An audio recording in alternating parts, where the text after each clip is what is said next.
जैसा भी हो अपने काम से जल्दी निपट लेना। अच्छा बेटा। और माँ हम लोग पहले बैठक में बैठेंगी, उतनी देर तुम यहाँ बरामदे में बैठना। फिर जब हम यहाँ आ जाए तो तुम गुसल खाने के रास्ते बैठक में चली जाना। माँ अवाक बेटे का चेहरा देखने लगी, फिर धीरे से बोली, अच्छा बेटा। और माँ आज जल्दी सो नहीं जाना, तुम्हारे खर्राटे की आवाज़ दूर तक जाती है। माँ लज्जित सी आवाज़ में बोलूं, क्या करूं बेटा, मेरे बस की बात नहीं है। जब से बीमारी से उठी हूँ नाक से सांस नहीं ले सकती। मिस्टर सामनाथ ने इंतजाम तो कर लिया, फिर भी उनकी उधेड़ बुन खत्म नहीं हुई। जो चीफ अचानक उधर आ निकला तो 8-10 मेहमान होंगे, देसी अफसर, उनकी स्त्रियां होंगी, कोई भी गुसल खाने की तरफ जा सकता है। क्षोभ और क्रोध में वह झुझलाने लगे। एक कुर्सी को उठाकर बरामदे में कोठरी के बाहर रखते हुए बोले, आओ माँ, इस पर जरा बैठो तो। माँ माला संभालती पल्ला ठीक करती उठी और धीरे से कुर्सी पर आकर बैठ गई। यूँ नहीं माँ, टांगे ऊपर चढ़ाकर नहीं बैठते, यह खाट नहीं है। माँ ने टांगे नीचे उतार ली। और खुदा के वास्ते नंगे पाँव नहीं घूमना, ना ही वह खड़ाऊँ पहनकर सामने आना। किसी दिन तुम्हारी यह खड़ाऊँ उठाकर मैं बाहर फेंक दूंगा। माँ चुप रही। कपड़े कौन से पहनेगी माँ?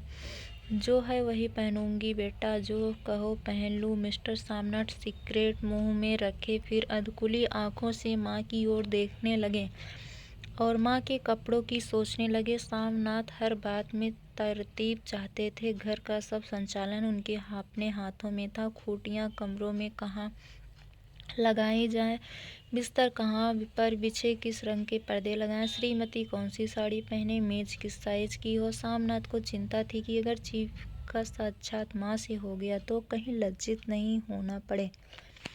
माँ को सिर से पाँव तक देखते हुए बोले, तुम सफ़ेद कमीज और सफ़ेद सलवार पहन लो माँ, पहन के आओ तो जरा देखूं। माँ धीरे से उठी और अपनी कोठरी में कपड़े पहनने चली गई। यह माँ का झमेला ही रहेगा। उन्होंने फिर अंग्रेजी में अपनी स्त्री से कहा, कोई ढंग की बात हो तो भी कोई कहे, अगर कहीं कोई उल्टी सीधी बात हो गई, चीफ को बुरा लगा तो सारा मज़ा जाता रहेगा। माँ सफ़ेद कमीज और सफ़ेद सलवार पहनकर बाहर निकली। छोटा सा कद, सफ़ेद कपड़ों में लिपटा, छोटा सा सूखा हुआ शरीर, धुंधली आंखें, केवल सिर से आधे झड़े हुए बाल पल्ले की ओट में छिप पाए थे, पहले से कुछ ही कम कुरूप नजर आ रही थीं। चलो ठीक है, कोई चूड़ियाँ उड़ियाँ हो तो वह भी पहन लो, कोई हर्ज नहीं। चूड़ियाँ कहाँ से लाऊं बेटा, तुम तो जानते हो सब जेवर तुम्हारी पढ़ाई में बिक गए। यह वाक्य सामनाथ को तीर की तरह लगा। तिनक कर बोले, यह कौन सा राग छेड़ दिया माँ, सीधा कह दो ना। नहीं है जेवर, बस इससे पढ़ाई वढ़ाई का क्या ताल्लुक है। जो जेवर बिका तो कुछ बनकर ही आया हूँ, निरा लडूरा तो नहीं लौट आया। जितना दिया था उससे दुगना ले लेना। मेरी जीभ जल जाए बेटा, तुमसे जेवर लूँगी, मेरे मुँह से यूँ ही निकल गया, जो होते तो लाख बार पहनती। 5:30 बज चुके थे। अभी मिस्टर सामनाथ को खुद भी नहा धोकर तैयार होना था। श्रीमती कब की अपने कमरे में जा चुकी थी।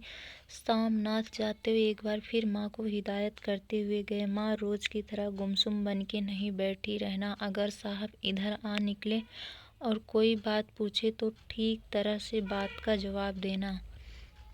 मैं ना पढ़ी ना लिखी बेटा, मैं क्या बात करूँगी, तुम कह देना माँ अनपढ़ है, कुछ जानती समझती नहीं। वह नहीं पूछेंगे। 7 बजते बजते माँ का दिल धक धक करने लगा। अगर चीफ सामने आ गया और उसने कुछ पूछा तो वह क्या जवाब देंगी। अंग्रेज को तो दूर से ही देखकर घबरा उठती थी। यह तो अमेरिकी है, ना मालूम क्या पूछे, मैं क्या कहूँगी। माँ का जी चाहा कि चुपचाप पिछवाड़े विधवा सहेली के घर चली जाए, मगर बेटे के हुक्म को कैसे टाल सकती थी। चुपचाप कुर्सी पर से टांगे लटकाए वह बैठी रही। एक कामयाब पार्टी वह है जिसमें ड्रिंक कामयाबी से चल जाए। सामनाथ की पार्टी सफलता के शिखर चूमने लगी। वार्तालाप उसी रौ में बह रहा था जिस रौ में गिलास भरे जा रहे थे। कहीं कोई रुकावट न थी, कोई अड़चन न थी। साहब को हिस्की पसंद आई थी, मेम साहब को पर्दे पसंद आए थे, सोफ़ा कवर का डिज़ाइन पसंद आया था, कमरे की सजावट पसंद आई थी। इससे बढ़कर क्या चाहिए? साहब तो ड्रिंक के दूसरे दौर में ही चुटकुले और कहानियाँ कहने लगे गए थे। दफ्तर में जितना रौब रखते थे, यहाँ पर उतने ही दोस्त परवर हो रहे थे। और उनकी स्त्री काला गाउन पहने, गले में सफ़ेद मोतियों का हार, सेंट और पाउडर की महक से ओत-प्रोत कमरे में बैठी सभी देसी स्त्रियों की आराधना का केंद्र बनी हुई थी। बात-बात पर हंसती, बात-बात पर सिर हिलाती और सामनाथ की स्त्री से तो ऐसे बातें कर रहे थे जैसे उनकी पुरानी सहेली हो।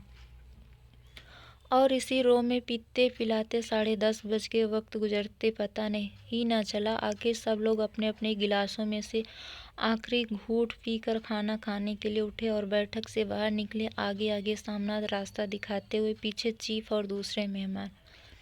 बरामदे में पहुँचते ही सामनाथ सहसा ठिठक गए। जो दृश्य उन्होंने देखा उससे उनकी टांगें लड़खड़ा गईं और क्षण भर में सारा नशा हिरन होने लगा। बरामदे में एन कोठरी में बाहर माँ अपनी कुर्सी पर ज्यों की त्यों बैठी थी, मगर दोनों पाँव कुर्सी की सीट पर रखे हुए और सिर दाएं से बाएं और बाएं से दाएं झूल रहा था और मुंह में से लगातार गहरे घर्राटों की आवाज़ आ रही थी।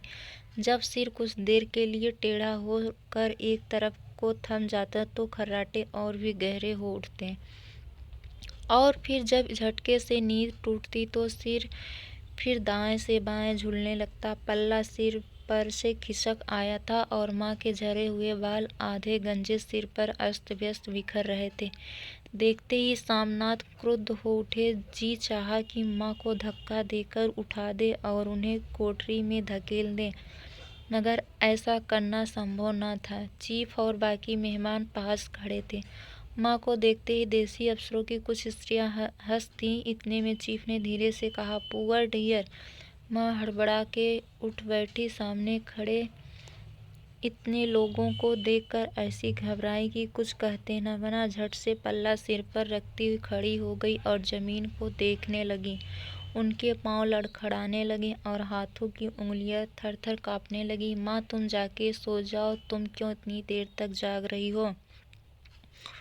और खिसियाई हुई नज़रों से सामनाथ चीफ के मुंह की ओर देखने लगे। चीफ के चेहरे पर मुस्कुराहट वह वहीं खड़े-खड़े बोले, नमस्ते। माँ ने झिझकते हुए अपने में सिमटते हुए दोनों हाथ जोड़े, मगर एक हाथ दुपट्टे के अंदर माला को पकड़े हुए था, दूसरा बाहर। ठीक तरह से नमस्ते भी न कर पाई। सामनाथ इस पर भी खिन्न हो उठे।